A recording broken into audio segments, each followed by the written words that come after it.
If your company has bad debt, consider assigning your accounts to Merticon, MERTICON.com. Merticon, global leader in collections. If you're new to the channel, welcome. Please hit that subscribe button and that notification bell and be notified to all our future videos. Welcome, everyone, to this morning's episode of the Chuck Graham Show. You can see us at charlesgraham.com.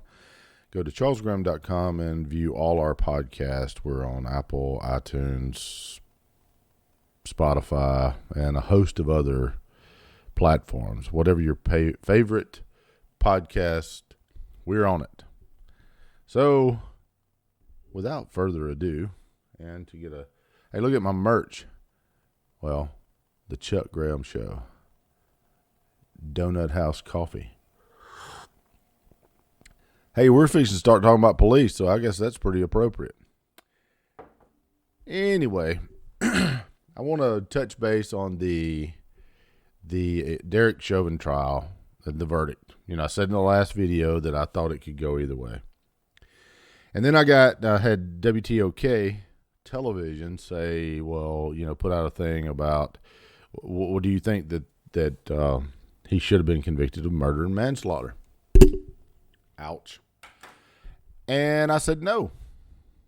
And because I actually read the statutes for their murder charges, their manslaughter charges, and I just didn't see where he fit the criteria for those charges. However, I don't think he's out of the woods yet. And I think that he will appeal this, and I think that most likely, this is my prediction again, that it'll be there will be a mistrial declared because of what Maxine Waters did, and because I believe that the jury was terrified of what could happen to them individually. And you never want a mob threat to enter into the jury box. There is no justice if that happens. Now, do I think eventually he'll be found guilty of something? Most likely. But I really did not see that coming. I did not see the guilty on all charges. Murder, manslaughter, all of it. I just didn't see it. And if you look at the evidence, he was following the guidelines that he was trained by. Let me give you a little story. I had a firearms instructor one time tell me that back when he was coming up, a new trooper on the Mississippi Highway Patrol, that they were training the officers in their training that as they were on the range, they would empty their revolvers, spent rounds, and they would put it in a red bucket, right? They'd put it in their hand and put it in a red bucket. He said eventually they realized that during a firefight, a lot of these guys were looking around for the red bucket. My point being is everything goes back to training. So if he's trained to put his knee on your neck or your back or your trapezoid, whichever you prefer, then that's what he's going to do. Now, 9 minutes, would I have kept my knee on his neck for 9 minutes? Most certainly not. I mean, years ago, and I haven't been a cop in 20 years, but years ago I made hundreds of arrests. Most of them alone. I can't count one time I put my knee on anybody's neck. They weren't on the ground that long. Handcuff him, jerk his ass up, put him in the car. That's what they should have done. They should have jerked his ass up, put him in the car, regardless of his fighting. Put him in the car, close one side of the door, get him in there, close the door, roll down the window. Enough to where he can breathe. But they didn't. And here we are. My point being is this. Everything goes back to training. Now, within 9 minutes, he should have come back to reality, of course, and saw that maybe something was going on with George Floyd. But I don't think that Derek Chauvin actually thought he was killing him. I don't. And anybody that does hasn't looked at the evidence.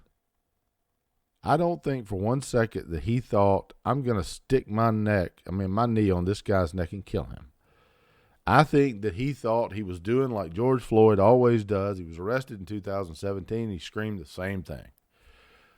Doing what George Floyd does, and that's just hyperbole. Nobody wants to get arrested. They holler for mama. They holler for all kinds of different stuff. And once you get him into custody and get him calmed down, problem is you weren't going to calm George Floyd down. I think he died of a heart attack. According to the medical examiner's office, he had heart disease. He had multiple medical conditions that caused his death as well. Now, did the knee on the neck exacerbate the situation? Of course it did. But he's not out of the woods yet. They're still coming after him for tax evasion for his little sideline jobs, from what I understand. And I had a friend of mine tell me something, and I won't give his name, and if he's listening to the video, he'll know who he is. He said it's the first time he's ever seen the prosecution work off emotion and the defense work off facts. I think, depending on Derek Chauvin's ability to pay, unless the PBA is paying for it, which I assume that's what's going to be happening, they're going to be appealing this. And I think that at the very least it's going to be declared a mistrial. Even the judge at trial said that this Maxine Waters' comments and the public outrage is a good possibility for the mistrial. I think the judge dropped the ball as well. He should have sequestered the jury. I mean, come on, folks. Come on, man. President of Barack Toboggan. Anyway, I can't do it as well as the guy that does the skits on Joe Biden. So, and it's funny as hell if you hadn't seen him. But the point being is this: where does all this lead? It leads to a divided country, for one, and most people don't understand and have never done that job. And I saw a sign the other day that said 911, abolish it. It's 20 years old. Okay. Well, the abolishment of slavery is, over 100 years old. Can we get past that too? Nobody on this planet and nobody in America today is owned a slave. And there is no such thing in America today as systemic racism, except for the fact that there are a massive movement against anti-whites. Yeah. It's not my fault that black people make up 14% of the population. But then they have just as much opportunity today as anybody does, even more. And I've said this and told this story that happened to me when I was trying to build a company back in the 90s. And the banker told me if I was not a white male, he had minority loans he could loan me. Isn't that racist? You go into a bank and they tell you, well, I'm sorry, Joe, you're black. And if you're white, we could give you a loan. That's not the way it is. It's the other way around. Or at least it was. I don't know what it is now. But does that make me not like black people? No. No, we're all God's children. And I always go back to the 12 chapters of Numbers in Scripture. You want to be anti-black? Yeah, I don't. Why? Because Moses married a Shiite, which was an Ethiopian, which was a black woman. And Miriam didn't like it. And basically God said, I dare you to down my servant Moses, who is faithful in all my house. And he cast leprosy on Miriam. And if it hadn't been for Moses pleading on his behalf, he would have died. So yeah, I have two things. I don't manipulate God's words, and I don't have a pet that can take me. So, that's things I live by. If you prefer white women over black ones, I get it. But be very careful. Don't want leprosy. So the point being is there, when racism will be gone, when people can say whatever they want to say without offending anyone. And it doesn't matter anymore what you say or how you say it. That free speech is free speech, and we don't use acronyms for things. That's when we'll know it's gone. I mean, I wrote a paper on Martin Luther King's letter from Birmingham jail. And if you hadn't never read it, you should, especially if you're black. Read it, please, for God's sake, so you can get rid of this Marxist idea of socialist utopia where everybody gets a cot and 3 squares. Yeah, that's the same as a prisoner. Not to quote Ronald Reagan, but hey, point being is this. Read it. It's a very good letter. At a time when there was systemic racism, Martin Luther King was calling for equality, not equity, equality. And that's what we should be calling for now. the opportunity to message to all you black people, you're no less than any person, white or black, on this planet. You have just as much sense. And there's a hell of a lot of black people that are smarter than I am, that are very successful. So don't sell yourself short. Bottom line is, it's like Martin Luther King. You just want the opportunity. There's a lot of successful black people out there. So all this division, I didn't even realize what my shirt said until early when I started the show. Live United. I think it's an Army recruiting shirt my wife got for me. But still, the point being is this: we should live united. We should set aside all this. We should be able to have conversations without censorship. I mean, Jesus, you still have flat earthers on YouTube. Really? Flat earth. We hadn't got past that yet. Yet there's 3 million people in America that think the earth is flat. Whew. But hey, what can you say? Oh, and by the way, I do these shows unedited. Yes, I can talk to myself for, 20 minutes without having any breaks in the audio. That's just amazing. Or is it? But the fact of the matter is this. Do I think Derek Chauvin is going to be found guilty? Yeah, of something. He is.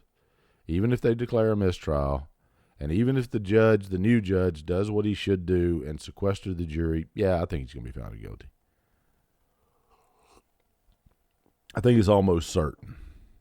Because again, would I have held him on the ground for 9 minutes? No. I wouldn't have held him on the ground for 30 seconds. Again, you can take it for what you want to take it for. I would have jerked his ass up, put him in that car. But that's 90s policing. We didn't take that shit like that. We jerked his ass up, put him in a car, and hauled his ass off to jail. And if he died in the car on the way, and not to mention if he was screaming, "I can't breathe," I would have called EMS just like they did. They did call EMS. I believe it showed twice they called EMS to hurry him up. But it's easy for me to Monday morning quarterback this, right? I wasn't there. So, but folks, you got to understand something. To you upstanding citizens out there, whether you're black or white, this is not about George Floyd. This is about Marxism. This is about, I can guarantee you, the writers that they're pumping into New York, round them all up, process them, get their names and all that, and you're going to see that they're not even New Yorkers. A lot of times you're going to have them bust in, or they're going to come in from out of state. That's my opinion, YouTube. And again, if you want to hear my podcast, you can hear it at charlesgraham.com. And where it'll always be up, uncensored. But every show that we have, by the way. But that's my opinion. My opinion is these are not all New Yorkers. These are not all local people that are protesting. You know why? Local people have jobs. They have things they have to get to. Don't these other people? Apparently their job is questionable. I'll leave that as a blank. Otherwise, I don't get fact-checked. But again, whether you fact-checking me or not, these are all my opinions. Do your own damn research. Don't depend on me. Don't trust my opinion about something. Go look it up yourself. And when you're doing that, get multiple sources. Don't just go to the New York Times. Go to multiple sources and get an informed view of what you're researching. So, and again, that's my 2 cents for today. Will Derek Chauvin eventually go to prison? Looks like it. My 2 cents. Leave your comments below, and I'll welcome them, whether I agree with them or not. Bye-bye.